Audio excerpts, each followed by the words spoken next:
Irmãos queridos, a graça e a paz de Cristo Jesus. Como é bom a gente orar cantando, pedindo para Deus limpar o nosso coração, não é?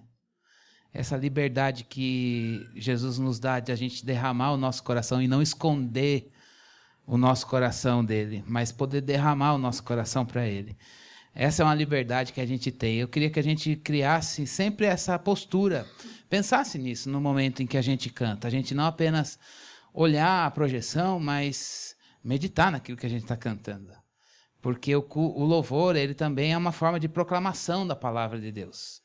Ele também é uma forma da gente, a música, a gente usa o conteúdo da música para proclamar a palavra de Deus. E a gente deve fazer disso aquilo que está em Romanos 12, um culto racional, pensando naquilo que nós estamos fazendo.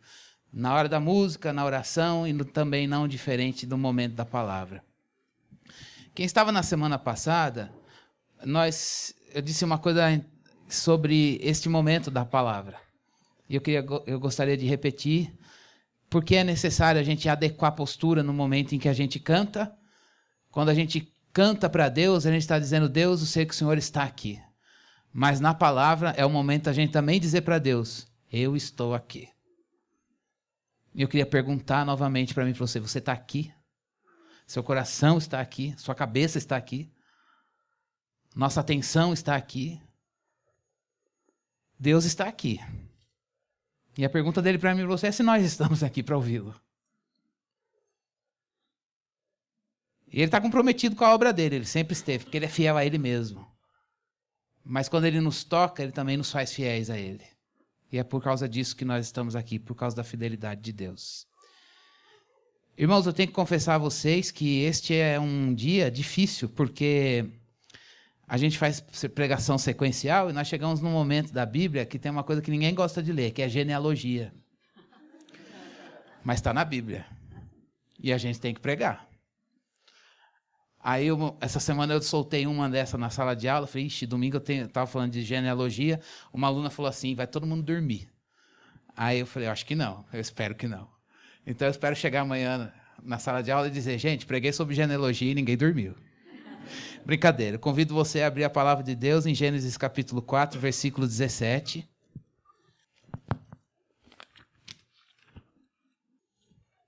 Gênesis capítulo 4, versículo 17.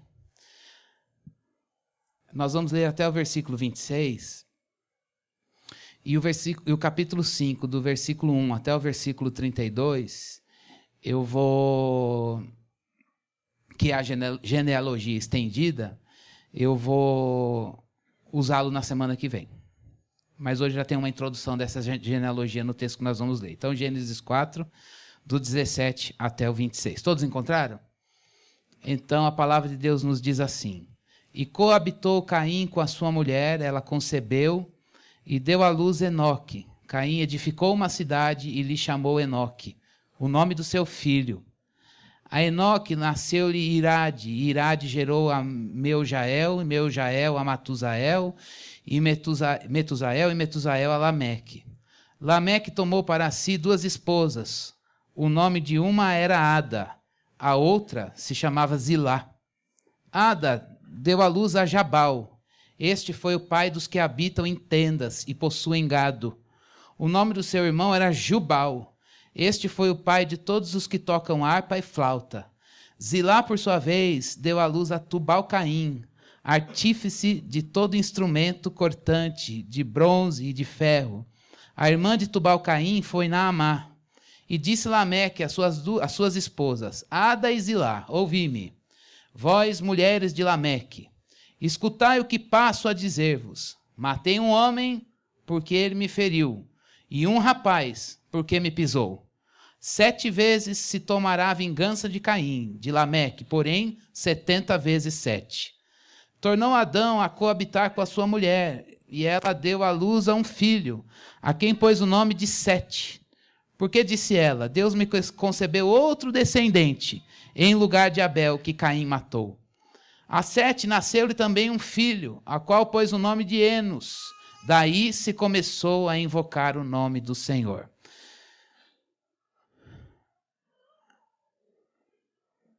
Quando a gente meditou na queda Lá no capítulo 3 de Gênesis, a gente viu que Deus deu uma promessa para Adão e Eva, dizendo, olha, lá em Gênesis 3,15, ele sempre faz um pronunciamento de juízo, mas a sua graça se manifesta. E no momento que ele está fazendo um pronunciamento de juízo, porque Deus é justo, e ele é santo ao fazer esse pronunciamento de juízo, mas ele não separa juízo de graça. Como é que ele pode fazer isso? Só ele. Eu não consigo, você também não consegue, a não ser que ele esteja em nós, e ele está. Mas ele é o equilíbrio perfeito entre todos os seus atributos. Como é que ele consegue amalgamar muito bem justiça, graça, amor, bondade, misericórdia e por aí afora? Isso é obra dele, é ele. Mas ele diz lá, eu vou colocar uma inimizade entre os descendentes, os descendentes, a descendência da mulher e a descendência da serpente. E ele está fazendo uma promessa de Jesus. Dali para frente a gente tem um povo que é amigo de Deus e um povo que é inimigo de Deus. Esse pedacinho de genealogia que a gente leu aqui, ele mostra o contraste na descendência de Adão. O autor aqui, quando estava inspirado por Deus, ele quis mostrar que existe um contraste. E ele coloca em paralelo. De um lado, uma descendência amiga de Deus. Do outro lado, uma descendência inimiga de Deus.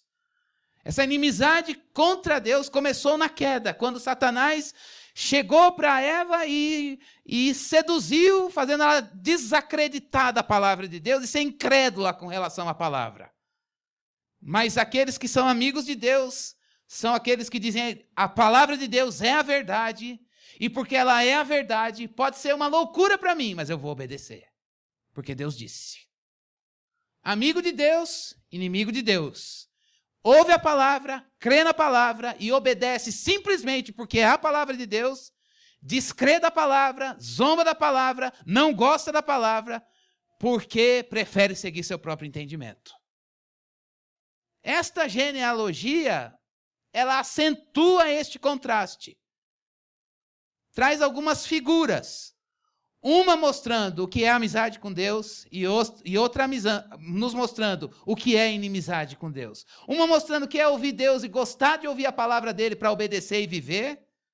E outra dizendo, eu não quero ouvir a palavra de Deus e posso até ouvi-la, mas não vou obedecer. Por que tem só um momentinho assim, agora eu não consigo desligar o professor. Por que tem genealogia na Bíblia?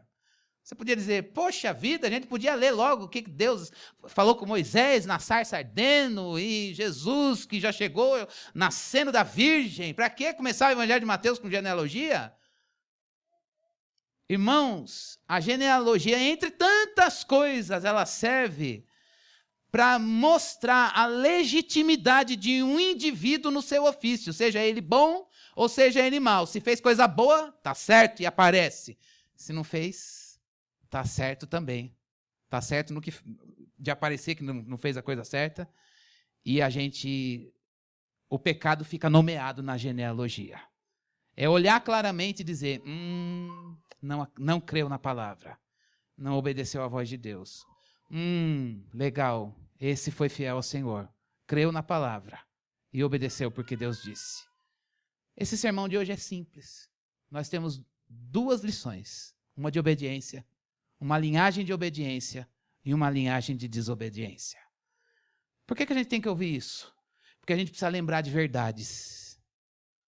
E por que a gente tem que aprender com o erro? Para que Deus exorte o meu coração e o teu. A gente é tentado o tempo todo a desacreditar da Bíblia. A gente não é desacreditar a Bíblia como livro inspirado e põe no Salmo 91 aberto em casa. Amar e crer na palavra de Deus significa eu abro mão da minha vida para fazer o que a Bíblia está dizendo. Se ela diz que Jesus é o caminho, eu não quero andar em outro. Se ela diz que é para eu amar meu irmão, eu quero amar meu irmão. Se ela diz que não é para eu ter o meu coração, colocar o meu coração em tesouros neste mundo, eu não quero colocar meu coração em tesouros neste mundo, mas eu quero colocar meu coração em Jesus Cristo, a minha riqueza. E nós vamos começar com a primeira linhagem, que é uma linhagem da desobediência, é uma linhagem que marca o afastamento de Deus, que é a linhagem de Lameque. E ela é caracterizada, ela vem da descendência de Caim. Caim, que matou seu irmão, que nós já meditamos aqui. Se você não ouviu, escuta lá no site para você perceber tudo que nós já falamos de Caim. E a descendência de Caim foi uma descendência que marcou desobediência, ódio entre os irmãos. Ele matou seu irmão e isso só foi piorando a cada geração e a cada geração. Mas quando a gente leu esse texto aqui, preste bastante atenção numa coisa. O texto nos diz que até chegar em Lameque, ele, as suas gerações e os seus filhos, o que caracterizou essa linhagem? Coisas boas.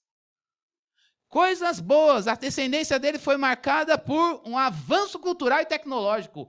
Uau! Coisa moderna. Um avanço cultural e tecnológico. Olha, legal, palmas para Lameque. Eles construíram cidades. Versículo 17, a gente leu. Construíram cidades. Cidade no mundo antigo é sinal de... a Bíblia começou num jardim e termina numa cidade. Jerusalém celestial. Poxa, isso é sinal de que Deus nos deu inteligência para a gente desenvolver o jardim e transformar em cidade. Ótimo. Essa descendência não está tão mal assim. Construíram cidades. Versículo 20 nos diz que a descendência dele trabalhou com uma agricultura animal. Falando na linguagem globo rural, uma vida beduína. Legal, os caras foram inteligentes, usaram a capacidade que Deus deu. Fizeram agricultura animal, olharam lá o matinho, os animais aqui, começaram, esse daqui serve para cá, leva para lá, alimenta, fica forte, tem mais produção, reproduz melhor, aumenta o número, vamos pensar nisso, esse campo para isso, aquele campo para aquilo. Os agrônomos que me perdoem que eu estou falando, não estudei para falar. Mas tinha lógica, começaram a pensar sobre as coisas que Deus tinha deixado e trabalhar mais do que isso. Versículo 21, trabalharam com música, fizeram flauta, e essa flauta pode ser a ideia da primeira expressão de uma lira. Lembra da lírica grega, que eles cantavam, entoavam poemas usando lira? A gente fala, isso aí é do mundo grego. Nada, lá em Gênesis já tinha sido inventado o negócio. E mais ainda, no versículo 22, a gente vê no versículo 21 expressão de arte, e no versículo 22 expressão de ciência, metalurgia. Não sei falar disso, mas está lá. Trabalharam com metais. Quanta coisa boa nessa linhagem. Vamos voltar? Arte e ciências, música, metalurgia, agricultura animal e construção de cidade. Qual é o problema dessa linhagem? Poxa, desobedeceram a Deus e fizeram tantas coisas. Muito boa. Mas tem um problema. As coisas que eles fizeram não são más. Só um parênteses, se você assiste de History Channel, aí eles vão dizer assim, os povos antigos inventaram a lira. Os deuses da mitologia é que inventaram o plantio da terra. A palavra de Deus está dizendo que Deus fez um homem inteligente. E mesmo que esse homem fosse desobediente à lei dele, essa inteligência não foi apagada ao ponto dele começar a inventar as coisas. Inventaram música, trabalharam com a música, metalurgia e um monte de outras coisas. Mas a ciência tem dificuldade de aceitar isso. E prefere dizer, não, são os deuses da mitologia antiga, é uma mitologia antiga que os povos antigos criaram para explicar o inexplicável. Difícil dizer que é assim porque a Bíblia diz que é. Muito boa essa descendência de Lameque. Muitas conquistas, cultura, impacto nas artes. São as conquistas dos descendentes de Caim. Mas tem um problema. Que não está na música, na arte, nem na tecnologia, nem na cultura. O problema está naqueles que a fizeram. O problema está naqueles que a desenvolveram. E isso é tão velho que a gente olha para o mundo hoje e diz, não mudou nada. A arte é boa, a ciência é boa, a tecnologia é boa, pode ser usada para o bem e para o mal. O problema não está na coisa, o problema está em quem a faz e quem a usa, por que faz e como a usa. Isso é bíblico, irmãos, como a Bíblia é atual, como a Bíblia é a palavra de Deus, que serve para o homem, em qualquer época, em qualquer lugar, transcende a cultura. Foi dada numa cultura, mas é supracultural. Serve para mim aqui, hoje, nós, São Paulo, século 21. Serviu para um crente lá na Idade Média, serve para o irmão lá na Ásia, e serve para o irmão no campo rural. É a mesma palavra de Deus, dá conta do coração do homem e denuncia as mesmas coisas. Por quê? Expõe a natureza humana e o Deus criador de todos nós. Essa linhagem tinha coisas boas, mas ela tinha o grande problema. Ela não era uma linhagem santa. E não ser uma linhagem santa, irmãos, se desdobra para mim e para você em algumas coisas. A primeira delas, quando a gente faz alguma coisa, qualquer coisa que Deus nos dá, ou que nós fazemos a partir da inteligência que Deus nos deu, mas nós não fazemos isso porque somos crentes e obedientes à palavra de Deus. Só uma coisa, ser crente não é ser evangélico, ser crente é crer na palavra, é ser fiel à palavra e dizer, eu abro mão da minha vida para o Deus da palavra. Quando a gente não crê na palavra de Deus, quando a gente é amante de si mesmo, tudo que a gente faz para autoafirmação. É para se autoafirmar e não é para a glória de Deus. Está aí o primeiro ponto que fere o princípio da criação. Deus criou todas as coisas, nos céus e na terra, para a glória dele. Ele criou você, ele criou a mim, ele criou toda a natureza, tudo isso para que a gente possa olhar o Salmo 19 e dizer, de fato, os céus declaram a glória de Deus, o firmamento anuncia as obras das suas mãos, não há linguagem, não há fala, um dia discursa outro dia, ele nos criou para a sua glória, por isso que Romanos 3:23 diz, que todos nós pecamos e nós carecemos da glória de Deus, porque o pecado nos separou dessa glória, a gente é amante de si mesmo e tudo que a gente faz revela a inteligência de Deus que ele nos deu, mas a gente faz isso para se autoafirmar e não para glorificar a Deus. Está aí o problema da descendência de Lameque.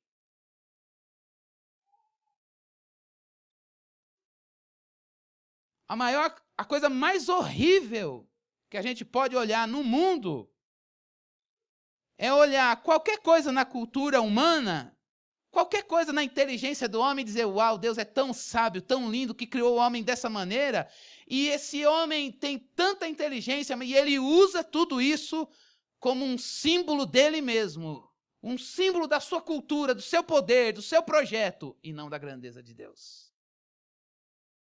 Irmãos, desde que a gente começou, há 6 anos atrás, a gente tem lutado aqui, a gente tem pregado a palavra para a gente não viver a separação do mundo. Mundo é mundo, igreja. Vamos abandonar o mundo, não, mas vamos ser crente no mundo. Se você estuda, seja crente lá. Se você trabalha, seja crente no teu trabalho. Se você é artista, seja um artista crente. E a grande diferença de um crente no mundo é que o mundo faz as coisas para si e um crente faz as coisas para a glória de Deus. Lameque, a descendência de Caim, expressa no seu ápice em Lameque, abandonou isso.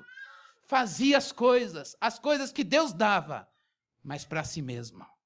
Deus não fez você, Deus não me fez, Deus não dá casamento para você. Deus não abre porta de emprego, Deus não faz as coisas porque a gente é mimadinho e tá dodói e chega para Deus e diz, Deus, se o senhor não fizer, eu vou parar de crer.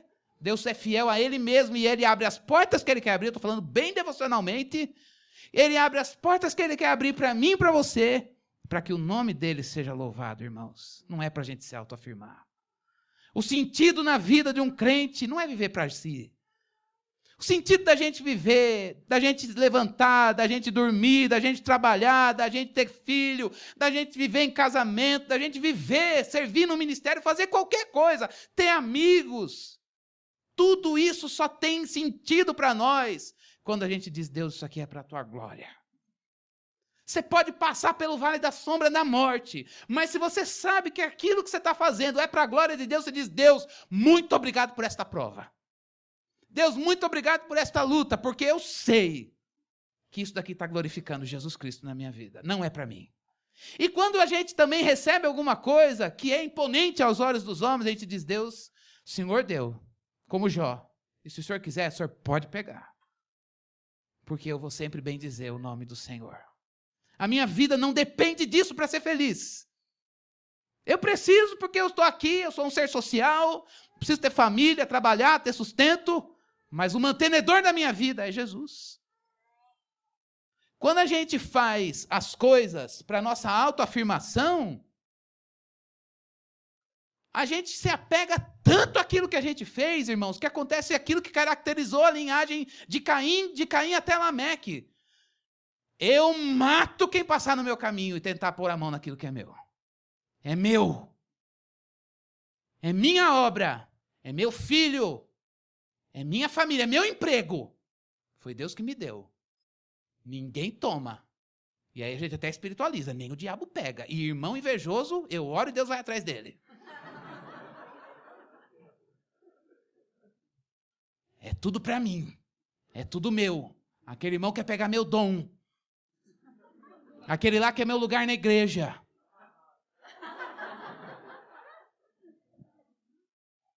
A gente está fazendo as coisas para a gente. Isso caracterizou uma linhagem longe de Deus, inimiga de Deus. O segundo ponto dessa autoafirmação é que essa autoafirmação leva à violência. Parece que isso não está longe do nosso contexto. Violência. As pessoas se matando atrás de coisas. Lá no mercado de trabalho, na tua empresa, um fazendo coisas para detonar o outro. A ética vai pro ralo. Em todas as camadas da sociedade a gente vê violência. Por quê? Eu preciso correr atrás do que é meu. Ou eu mato antes que me matem, ou eu mato para ter o meu. Isso está na Bíblia, no livro do princípio. No livro das origens. Segunda marca da descendência de Lameque foi a crueldade, ao ponto dele dizer, olha, ele cometeu 2 crimes contra, e o seu cabeça, Caim, já tinha matado seu irmão, e isso caracterizou ao ponto de chegar em Lameque. Irmãos, pensemos como é horrível isso, ao ponto que quando a gente faz uma coisa, porque é o nosso empreendimento, é a nossa autoafirmação, a gente vive em função disso, morre por causa do emprego, morre por causa de alguma coisa, como se ela fosse o nosso Deus, sem ela a gente não vive. O próximo passo disso é você passa a ser cruel com as pessoas por causa disso. A palavra de Deus nos diz que Lameque ficou escravo da paixão dele. Olhem o mundo de hoje e veja como as pessoas são escravas daquilo que elas adoram. É gente morrendo por causa do cargo. Eu lutei a vida inteira, isso aqui é meu Deus, isso aqui é obra das minhas mãos, isso aqui é meu projeto de vida, eu não abro mão. Isso não é para a glória de Deus, e quem quiser tomar de mim, vai perder. Negocia valores, abre mão da palavra de Deus, ganha aplauso dos homens, e não é errado ter aplauso dos homens, não. Muitos servos de Deus receberam aplauso dos homens, mas eles disseram, Deus, isso aí é para te glorificar. Eu não quero me entreter com isso. Não era o caso da descendência de Caim. Eles tinham um apetite sanguinário por vingança, e a vingança levou à violência, e a violência, ao ponto de ser chamada de 70 vezes 7, é uma violência ilimitada. É uma violência às últimas consequências, ao ponto de matar. Eu exerço a minha autoridade. Para quê? Para ter o meu lucro pessoal. Eu não aceito que ninguém destrua aquilo que é meu. É meu. É a minha obra. Mas não é para a glória de Deus. É neste mundo que eu e você vivemos. Amanhã nós vamos trabalhar. É essa linguagem que reina no mundo que a gente vive. É isso que bombardeia a minha vida e a tua vida na televisão, no mercado de trabalho o tempo todo, mas com outro nome, com um nome bonitinho. Trabalhar não é errado, é bíblico. Ser próspero e bem-sucedido é bíblico, Salmo número 1. Mas a prosperidade bíblica, ela nos diz, bem-aventurado é aquele que não se detém no caminho dos ímpios, não anda no caminho dos pecadores e não se assenta na roda dos escarnecedores. Antes ele tem o seu prazer na lei do Senhor, na sua lei ele medita dia e de noite. Ele é como árvore plantada junto a ribeiros de água e ele dá o seu fruto na estação própria e tudo que ele faz, ele prospera. Não são assim os ímpios, são como a moinha que o vento espalha. Asaf, no Salmo 73, ele disse, então, só que esse ímpio prospera e é rico, hein? E o crente chora. Ele não sofre, a vida dele é larga e folgada. E às vezes você encontra isso lá no teu trabalho. Eu também encontro no meu. Eu não acredito que esse pecado não vai ficar sem tratamento. Não é possível que essa mentira vai levar a pessoa para a presidência. Eu não acredito que essa pessoa está falando. Falou comigo agora no café uma coisa e agora está falando mal do outro. Agora foi lá falar, puxar, dar a mão para o cara que ele estava falando mal aqui comigo. Não acredito. É esse mundo que eu vivo que você vive. Isso aí é problema na nossa cultura, isso é problema da natureza humana. Separação de Deus e quando a gente desdém de Deus, lima Deus da nossa vida e a gente passa a ser descrente da palavra dele. Irmãos, isso assedia o crente o tempo todo, assedia a minha vida e a tua vida o tempo todo. E tem, às vezes, um nome de somos todos para o outro. Não, a gente não quer mercado, a gente não quer ficar rico, nós não queremos posse, o que nós queremos é fazer ajuda aos necessitados. No fundo, no miolo do negócio e na alma, eu estou fazendo para mim mesmo. É ídolo. Já fiz a minha boa ação do dia. Mas a palavra de Deus, ufa, graças a Deus, nos diz que houve uma outra descendência paralela, em que contrastava. É a descendência de Sete, que não foi caracterizada por uma autoafirmação, mas na semelhança de Abel, que morreu, foi uma descendência que obedeceu e ouviu a voz de Deus. E é nela que Deus nos quer. Foi nela que Jesus Cristo veio. Ela é a de Jesus. E se nós estamos em Jesus, nós estamos nela. Irmãos, eu queria que você entendesse, nós, essa palavra como um chamado de Deus para a gente acordar no mundo que a gente está vivendo. A semente de Sete é uma semente santa, uma semente de amigos de Deus. É uma semente que, no próprio nome dele, Sete significa, olha, foi Deus quem o colocou, foi Deus quem o pôs. Foi Deus quem o deu, foi Deus quem o fez. E o que caracteriza o que nós temos nessa linhagem? Nessa linhagem nós temos a figura de um cara chamado Enoque. E a palavra Enoque significa fraqueza. Poxa, a de Lameque era muito melhor. Inteligente, feicidade, tecnologia, metalurgia, arte, e a outra fraca. Ah, não. Fraqueza. O que é que vai sair da fraqueza? Nada. Aparentemente nada. O atributo comunicável da inteligência humana estava nas duas linhagens.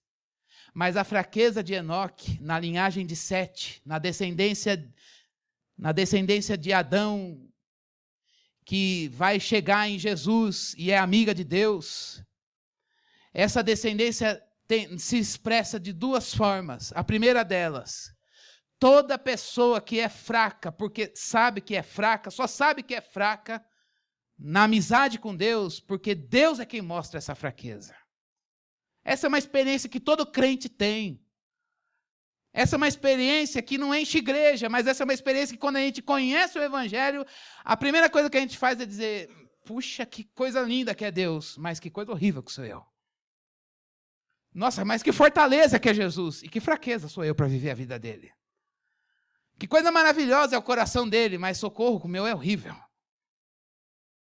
É aquele momento, a fraqueza não é uma visão de coitadinho e autocomiseração. A fraqueza é uma visão exata da gente mesmo e que a gente olha para a gente só pode dizer, ai, socorro, é isso mesmo.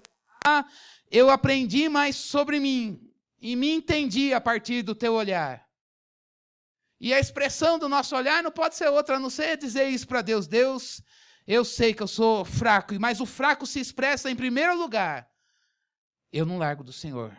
E eu dependo do Senhor. A primeira coisa de um fraco, irmãos, é que ele depende de Deus para ser. Isso são lembretes da nossa vida.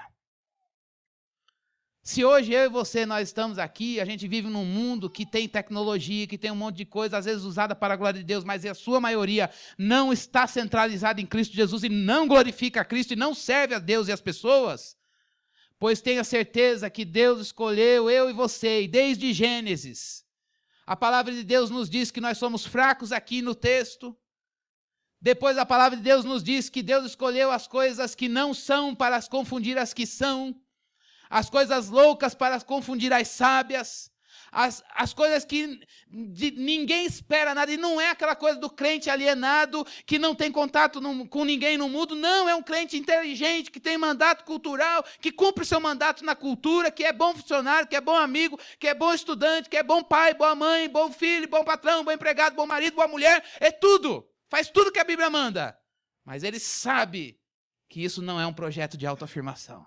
É aí que está a sua fraqueza. Nós não estamos autorizados a dizer, então, eu consegui ser crente. Consegui amar. Eu gosto do meu evangelho, mas eu gosto da minha santidade demais. Eu me invejo. Às vezes eu acho que eu devia ser clonado.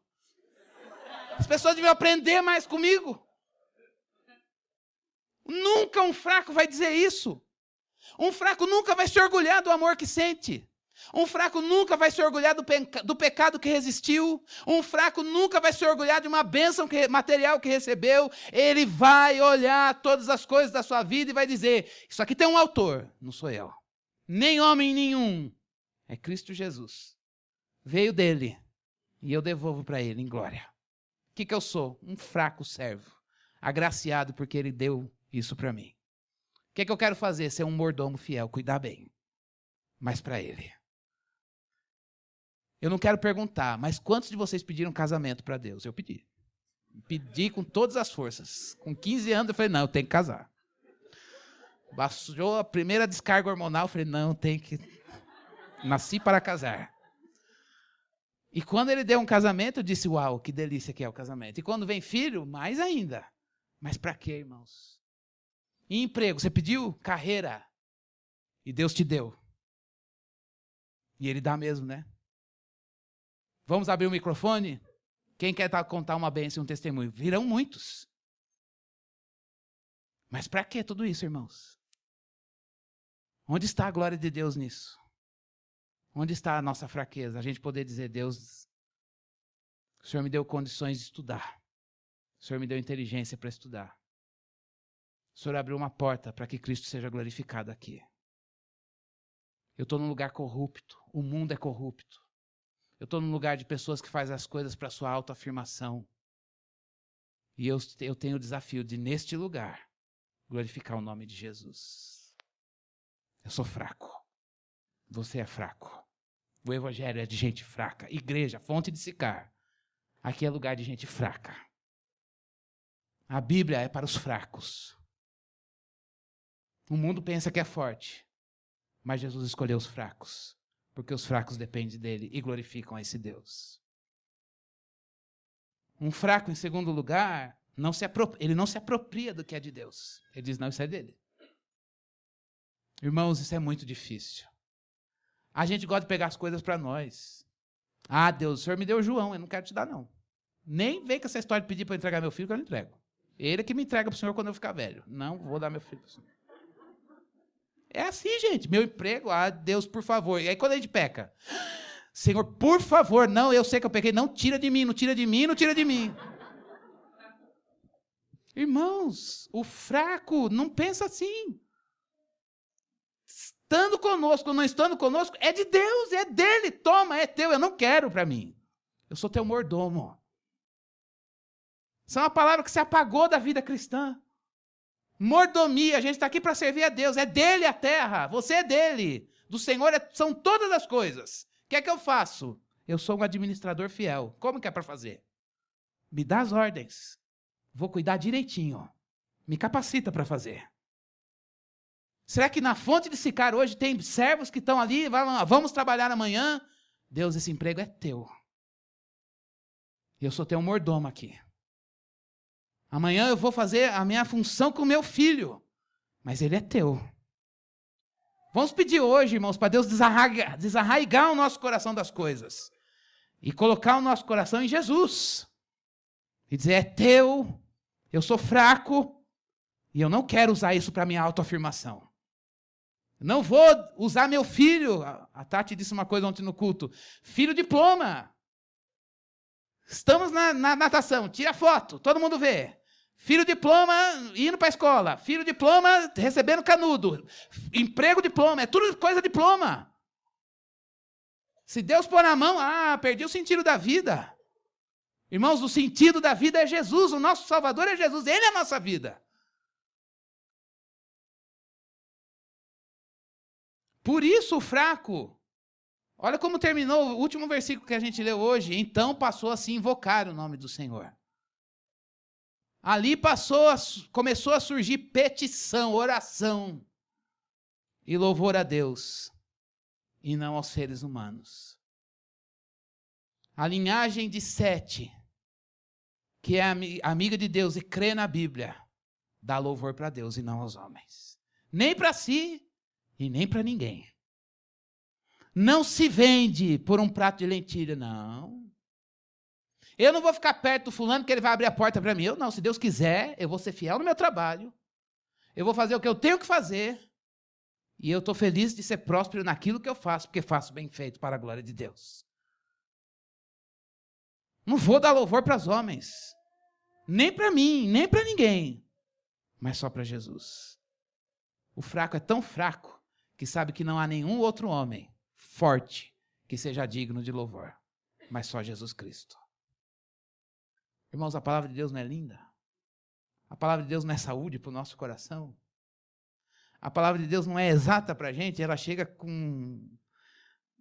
um martelo batendo na gente, mas ao mesmo tempo você diz, Deus, fala mais. Está gostoso? É isso mesmo. Está me definindo. Está definindo as coisas que eu estou passando. É isso mesmo, fala mais. Porque Deus sabe quem é você e sabe quem sou eu. Nós estamos aqui e Deus também está aqui para falar com a gente. Irmãos, vamos resistir à tentação dessa cultura sem Deus, que não é centralizada em Cristo Jesus. E vamos ser fiéis, fracos, que oram e que dão louvor a Deus e não aos homens. E dependem da graça de Deus. Amém? Nós vamos orar porque hoje é ceia. Não, porque hoje é ceia, todo dia a gente ora. Mas especificamente antes da ceia. E a palavra de Deus, ela nos diz que antes da gente ceiar, a gente não vai ceiar agora exatamente, mas vamos orar antes. E eu queria pedir atenção no teu coração, todos nós, nesse momento de ceia, depois de a gente ouvir a palavra de Deus, e antes de a gente ceiar, nós vamos orar. Mas eu queria pedir a sua atenção para que a gente pensasse o que significa a ceia. Tem muitos significados, mas hoje eu queria destacar um.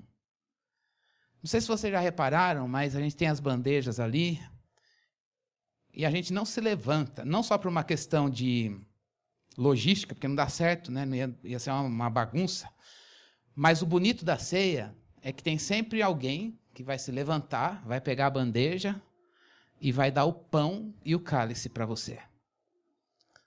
Diferente quando a gente vai no self-service, a gente mesmo pega o prato, pega a colher, a concha e joga o arroz e o feijão lá, e a gente se serve. Por isso que é self, é para você mesmo. Mas a ceia do Senhor, não. Eu não me sirvo. A ceia do Senhor tem ali um pão e um vinho, um cálice com vinho. As duas coisas significam que nós estamos recebendo Jesus. Não apenas na ceia, mas na nossa conversão, quando a gente chegou no corpo de Cristo, a palavra de Deus diz que o Espírito de Deus deu dons para todo mundo que está no corpo de Cristo. É para você e para mim. Pode ser que você não saiba, mas há um lugar no corpo de Cristo para você, e a tua missão no corpo de Cristo, não é todo mundo vai virar pastor, todo mundo vai pregar. O teu lugar no reino de Deus, quando a gente se descobre, a gente diz, Deus, gostei disso. Não é para massagear meu ego, nem para me autoafirmar, mas eu gostei de receber Jesus aqui, eu queria dar esse pouquinho que eu tenho de Jesus, eu queria dar para o meu amigo, meu irmão. Mas eu também queria, Deus, que aquele outro irmão me desse Jesus. A ceia é um pedacinho disso. Crentes que têm Jesus Cristo na sua vida, que estão ligados ao corpo, que são membros uns dos outros e que agora, a exemplo do seu mestre, são humildes para dizer assim, por favor, Não sei quem vai servir a ceia hoje. Por favor, irmão, eu reconheço que você tem Jesus e eu humildemente aceito Jesus de você. Pode me dar. Me dá o pão.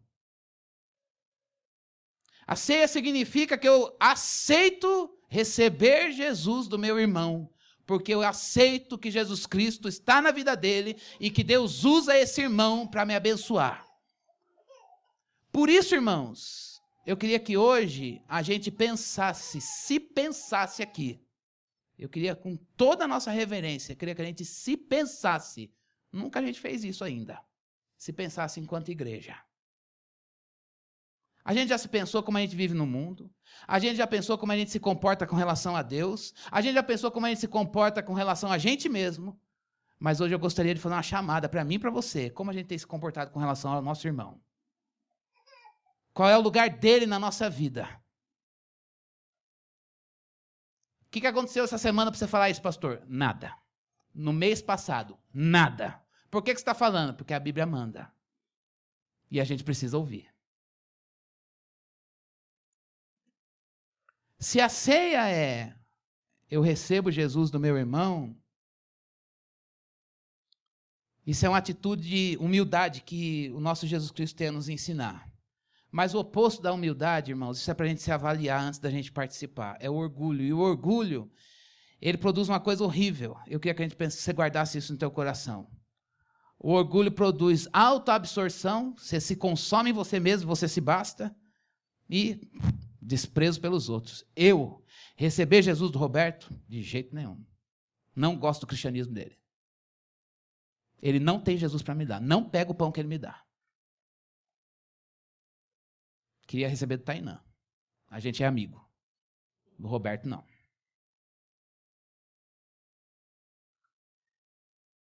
A gente é tentado a fazer isso por causa do nosso orgulho. Eu não vou receber Jesus dele, não. Também não quero dar Jesus para ele.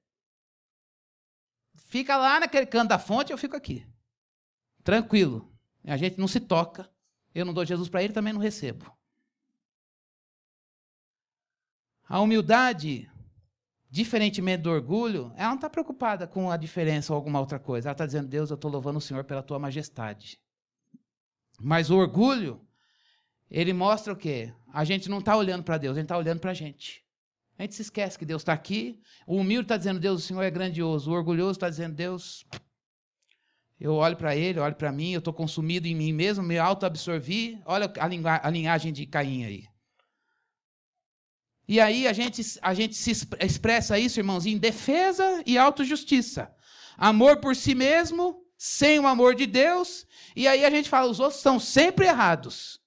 Queria que você prestasse atenção numa coisa, o que o C.S. Lewis disse sobre o orgulho.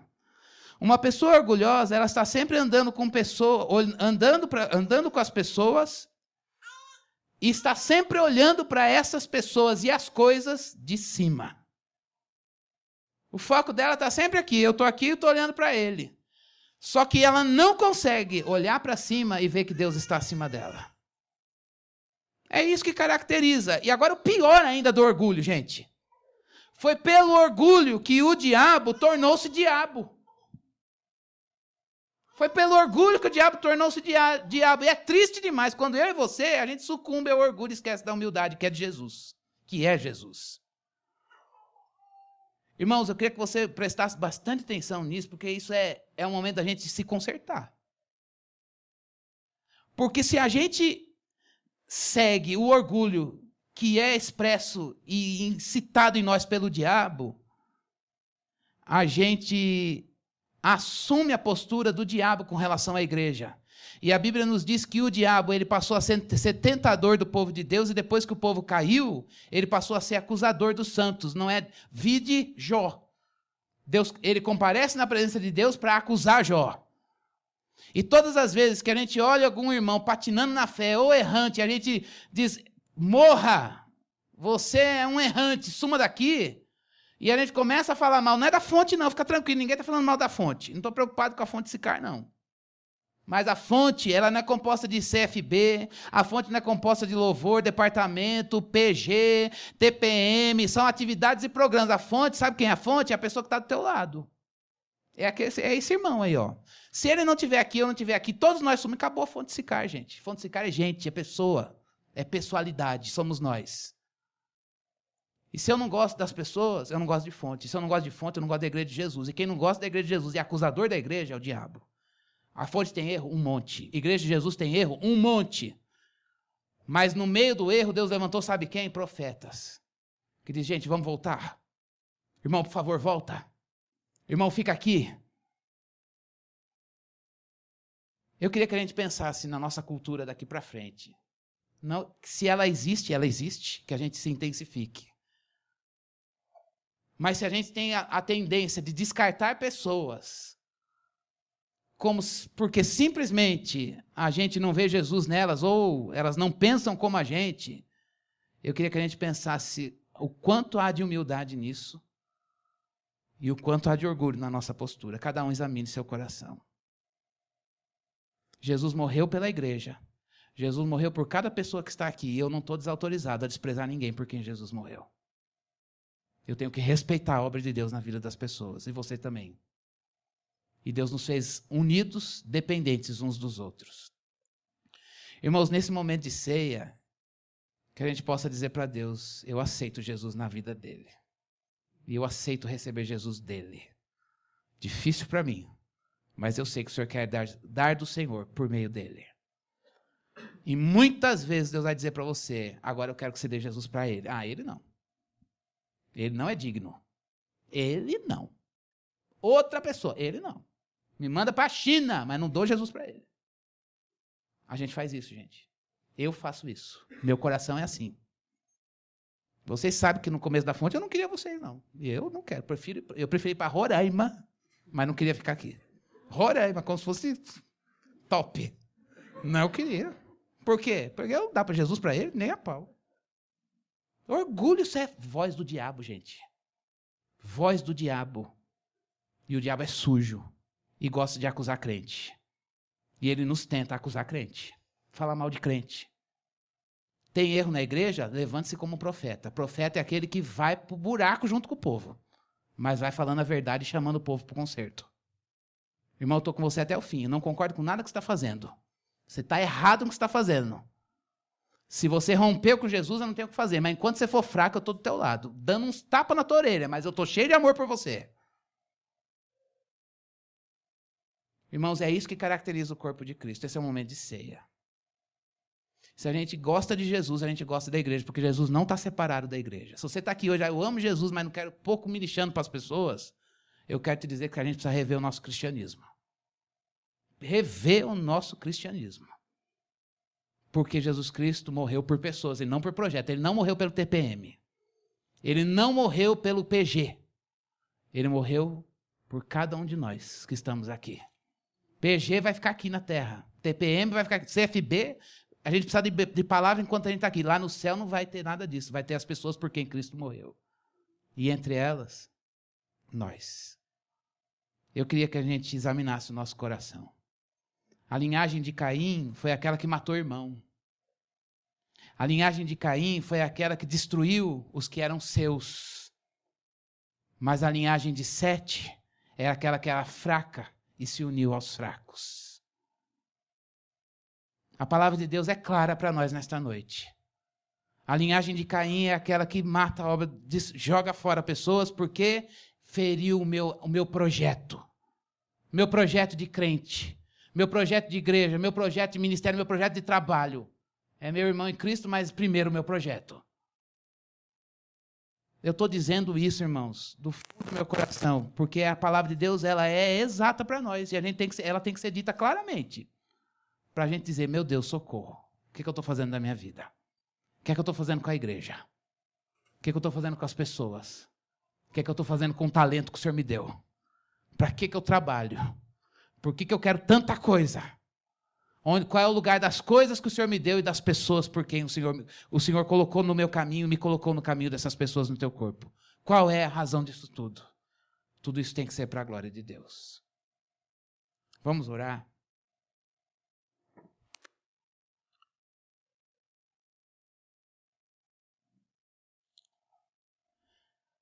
Vamos falar com Deus e dizer para Ele, Deus, por favor, Eu não quero cear nessa noite. A pessoa que vai te dar o cálice e vai te dar o pão representa todo o corpo de Cristo. É uma pessoa, mas nela pode olhar todo mundo nela. Se você não gosta das pessoas, irmãos, pode ter certeza que a gente já está mal com Cristo. Porque Cristo não se separa da igreja. O corpo está ligado à cabeça. A gente precisa rever a nossa postura como a gente se trata, como a gente vive no mundo, e qual o lugar das pessoas e qual o lugar das coisas que Deus nos deu na nossa vida. Então vamos orar. Obrigado, Senhor, pela Tua palavra. Obrigado, Deus, porque a Tua palavra é clara, mostrando que há a linhagem de obediência e a de desobediência. A amizade com Deus, a amizade com o pecado. A amizade com Deus, inimizade com Deus. Deus, a gente quer ser Teu amigo. Deus, a gente quer ter prazer na lei do Senhor. Deus, a gente quer ter prazer nas Tuas coisas, na Tua presença. Deus, a gente quer ter prazer em estar contigo e com os Teus, com a Tua família, com o Teu povo, com o Teu corpo, que é a igreja. Ajuda-nos, ó Deus, nesta noite, a pensar as bênçãos que o Senhor nos deu. Faz-nos lembrar das mínimas, as mais complexas, difíceis. Ajuda a gente a lembrar do filho, do marido, da mulher, do trabalho, do ministério. As portas que a gente pediu para o Senhor abrir. E o Senhor abriu, porque o Senhor é fiel ao Senhor. Ajuda-nos também, Deus, a pensar qual é o lugar dessas coisas na nossa vida. A quem a gente obedece. Deus, se nós temos feito coisas para a nossa autoafirmação, para o nosso empreendimento, para a nossa glória, para o louvor dos homens. Nesta noite nós viemos aqui pedir ao Senhor, por favor, converte o nosso coração, Deus. Converte o nosso coração para Jesus, porque Ele centralizou todas as coisas nele mesmo para a glória de Deus.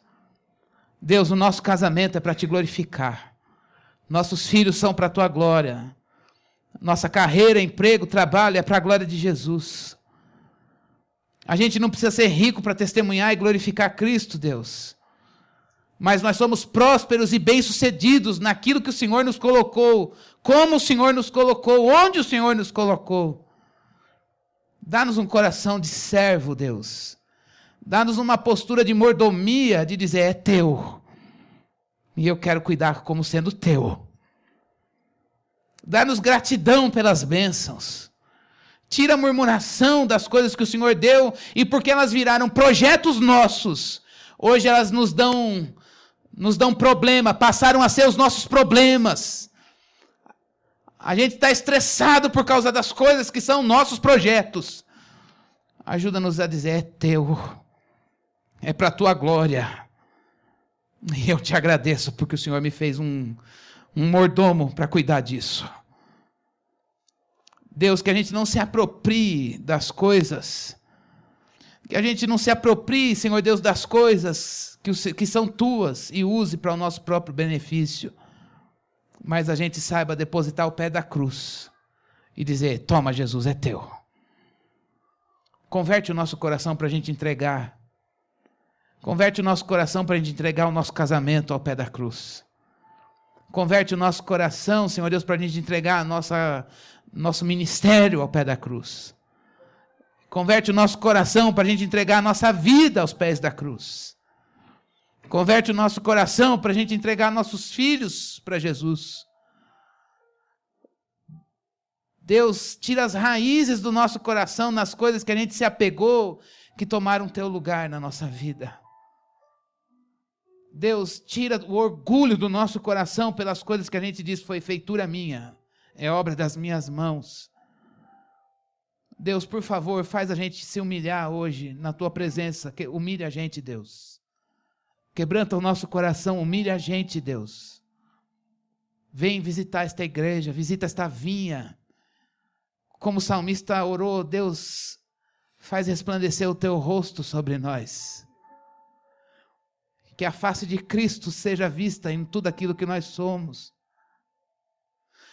Que a face de Cristo, Senhor Deus, resplandeça em nós, Deus.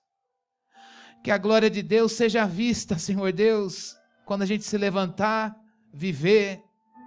E quando a gente deitar para dormir, Deus, a gente viva todos os dias dizendo, Deus, mais um dia que eu vivi para a glória de Jesus.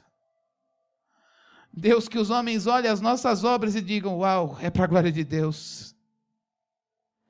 Deus, que a gente saiba tratar com amor e respeito as pessoas por quem o Senhor morreu, que estão aqui na fonte. Deus, dá-nos respeito por essas pessoas, dá-nos temor pela obra do Senhor nessas pessoas. Não deixe em nome dos nossos empreendimentos a gente matar o irmão, Deus, por favor. Deus, não deixe a gente assumir a postura de ser acusador do teu povo, quando na verdade nós deveríamos nos unir aos fracos, Deus, e depender da tua graça para partilhar Jesus um com o outro e receber Jesus de alguém fraco também. Dá-nos amor por ti e amor uns pelos outros, Deus. Converte o nosso coração nesta noite, converte o nosso coração, tira a cegueira e a dureza do nosso coração, Deus. Tira a dureza do nosso coração, Senhor. Nos banha no teu amor. Nos banha no teu amor, para que a gente ceie em paz. Para que a gente não ceie sozinho nessa coletividade, mas que a gente olhe nos olhos de quem está ao nosso lado. E a gente possa dizer obrigado, porque eu recebi Jesus de você. Dá-nos um coração de servo, Deus, para receber. Dá-nos um coração de servo para dar. Dá-nos um coração de servo, Deus, para caminhar a segunda milha e oferecer a segunda face. Dá-nos um coração de servo como é o coração de Jesus, o nosso mestre.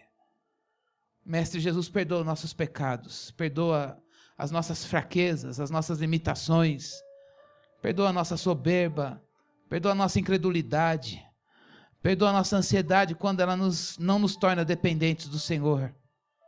Perdão, Senhor Deus, pela mentira, perdão, Deus, pela cobiça, pela lascívia, Deus, perdão, Senhor Deus, pela promiscuidade, pela prostituição, perdão, Senhor. Essas coisas fazem mal para a gente mesmo e ofuscam a tua glória.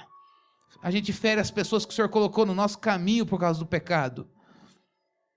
Mas nesta noite a gente também quer agradecer por Jesus, porque Ele se fez pecado por nós e levou sobre Ele a nossa culpa e a nossa vergonha e nos deu de graça paz. De graça Ele nos deu salvação. De graça Ele limpou o nosso coração. E Ele vive em nós.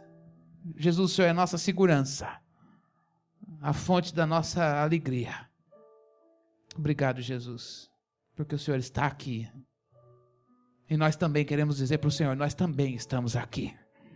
A fonte está aqui, pronta para te ouvir, para te obedecer. Obrigado, Jesus.